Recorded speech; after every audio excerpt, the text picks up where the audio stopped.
Kaixo eta ongi etorri jakindunera. Gaur, amidei buruzko lehenengo ariketa ikusiko dugu.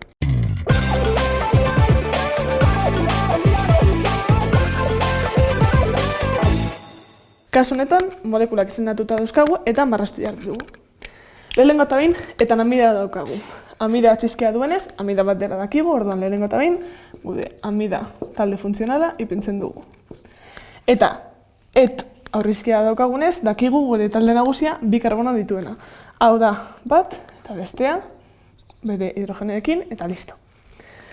Beste kasu honetan ere, amida atxizkia daukagunez, amida daukagula dakigu, baina kasu honetan gure kate nagusia bentzeno bat da.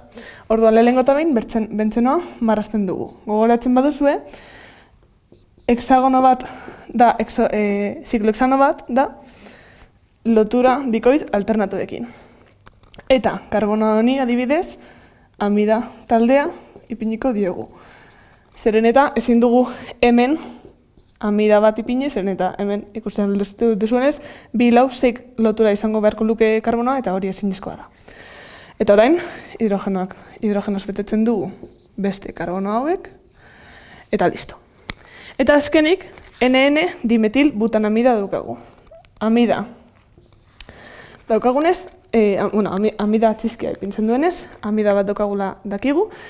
Gure kate nagusia butanoa da, hau da, 4 karbono ditu eta lotura guztiak sinpleak dira, eta gainera NN dimetil daukagu. Zer esan nahi du hau, N ipintzen duenez, dakigu gure amida tertziarioa dela.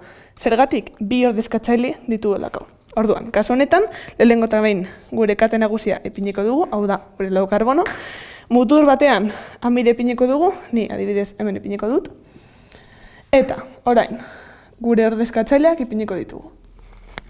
Dakigu, nitrogenoari lotuta 2 metil egon behar direla, orduan hemen metil bat eta beste bat. Eta guztia orain hidrogenoz betetzen dugu. Eta listo da gure molekula. Hau izan da dena, eskerrik asko ikusteagatik eta gogoratu sare sozialetan eta webgunean jarraitu ekindun.